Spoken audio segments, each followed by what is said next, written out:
अस्सलाम वालेकुम। सरगोदा में मरीम नवाज की जानिब से जिस तरह इदारों के खिलाफ बातें की गई, जनरल फैज़ हमीद और सुप्रीम कोर्ट ऑफ पाकिस्तान के मुअज़्ज़ज़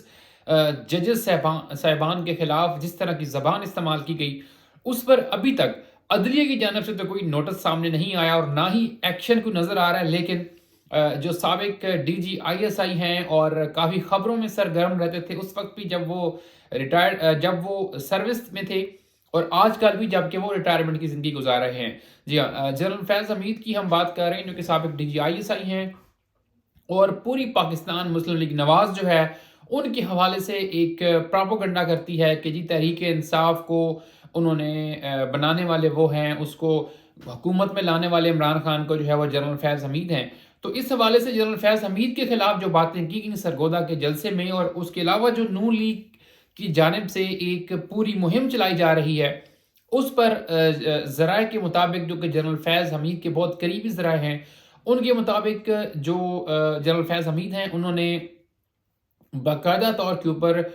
इसके ऊपर अदालत से रुजू करने का फ़ैसला किया है डिफेमेशन का। जिस तरह से उनकी हद तक इज़्ज़त की जा रही है, मरीम नवाज़ और मुस्लिम लीग नून का सारा जो सोशल मीडिया है, जिस तरह से वो इल्ज़ामात लगा रहा है बग़ैर किसी सबूत के, और साथ वो ये कह रहे हैं कि तहरीक इंसाफ को बनाने वाले फैज़ हमीद हैं। अच्छा, इसके ऊपर इससे पहले जिस तरह मुअज़्ज़ज़ जज साहिबा थीं, डिस्ट्रिक्ट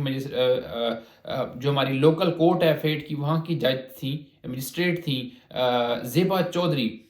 उसके हवाले से इमरान खान ने F9 पार्क में एक खिताब के दौरान ये कहा था कि उन्होंने एक अपनी बात ज़ाहिर की थी, कुछ कहना चाह रहे थे इमरान खान, उनका मकसद कुछ और था बाद में, लेकिन क्योंकि डायरेक्टली उन्होंने सिर्फ इतना कह दिया था कि ज़ेबा चौधरी ये मेरी बात सुन लें, यानी कि वो अदालत से मुखातिब थे, उन्होंने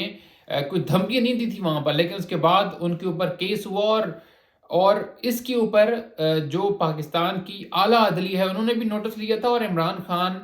को अदालत में आकर माजरत लिख कर दे के जानी पड़ी थी वहाँ पर, और उन्होंने इसके ऊपर माजरत की थी। ये कोई बुरी रवायत नहीं है, ये बहुत अच्छी रवायत है। अदालतें जो हैं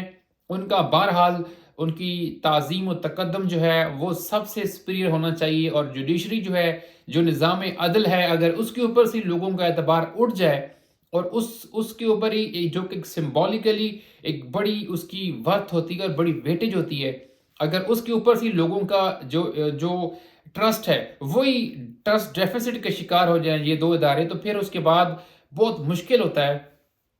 कि इनका ट्रस्ट जो है दोबारा से उसकी रीशेपिंग हो। तो इस हवाले से अभी तक अदलिया की जानिब से, अदालतों की जानिब से कुछ भी नहीं सामने आ रहा, और आप देखें कि जिस तरह पाकिस्तान टेलीविज़न जो कि एक सरकारी इदारा है, सरकार का इदारा है, वो किसी सियासी जमात का तर्जुमान नहीं है, उसके ऊपर अदलिया जो जजेस हैं सुप्रीम कोर्ट ऑफ पाकिस्तान के हाजिर सर्विस जजेस, उनकी तस्वीरें चलाई गई हैं और उनको यूँ शो किया गया है जैसे वो कोई बहुत बड़े मुजरिम हैं और उन्होंने पता नहीं क्या कर दिया है। इसके ऊपर एक्शन तो बिल्कुल लेना चाहिए, अगर इमरान खान करता है उसके खिलाफ लिया, अब इसके खिलाफ भी लेना चाहिए। तो लेकिन जनरल फैज़ हमीद, क्योंकि उनका ज़ाहिर एक बड़ा बैकग्राउंड है, और उसके बाद लेकिन हम देख रहे हैं कि उनकी जो जनरल फैज़ हमीद हैं वो काफ़ी ज़ेर अताब नज़र आ रहे हैं। जैसे ही वो हटे हैं, कुछ हलकों में उनके खिलाफ फ़ौज के अंदर अकाउंटेबिलिटी की बातें चल रही हैं, और डेफिनेटली फ़ौज का अपना एक मैकेनिज़्म है अकाउंटेबिलिटी का, वो इदारा जो है वो बिल्कुल करेगा अगर उन्होंने समझा तो। लेकिन जो मेन चीज़ है इसमें, अभी जो उनके एक भाई थे, ग़ालिबन वो नायब तहसीलदार थे,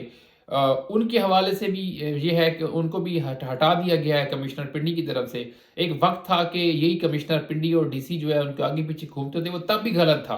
तब भी ये कोई जस्टिफाइबल चीज़ नहीं थी कि इस तरह उनके आगे पीछे घूमे। लेकिन अब अगर उनको हटाया है तो भाई ये करप्शन आपको अभी नज़र क्यों आई है, जब उसका भाई जो है फैज़ हमीद जब अपने ओहदे से हटा है DGISI से, तो आपको फैज़ हमीद के भाई में करप्शन अब नज़र आई है, बदउनवानी अब नज़र आई है, और अब वो कब्ज़ा माफिया हो गया है। जब भाई DGISI था तो तब सारे डीसी और चीफ कमिश्नर उसके पास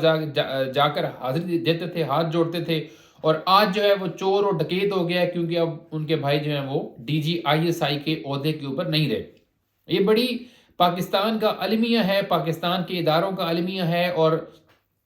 ان تمام سٹیک ہولڈرز کا المیہ ہے جن سے ہم ایکسپیکٹ کر رہے ہوتے ہیں کہ پاکستان کی بہتری کے لیے، پاکستان کے لیے وہ کچھ قدم اٹھائیں گے، کوئی کارروائی کریں گے، لیکن وہ تو بالکل دیکھ رہے ہوتے ہیں کہ سورج جس طرف سے سورج جا رہا ہے، طلوع ہو رہا ہے، وہ اس طرف انہوں نے بھاگنا ہے۔ کوئی بھی چیز جو غروب ہونے والی ہوتی ہے، اس کے وہ بالکل اس سے وہ انجان ہو جاتے ہیں، اور اس کی سب سے واضح مثال جنرل فیض حمید کے بھائی کے خلاف جو ایکشن ہوا ہے، جو غالباً تحصیلدار تھے یا نائب تحصیلدار تھے، وہ ہے۔ تو اب دیکھیں فیض حمید صاحب اس حوالے سے کیا کرتے ہیں۔ یہ ذرائع کے حوالے سے بڑے مصدقہ ذرائع ہیں،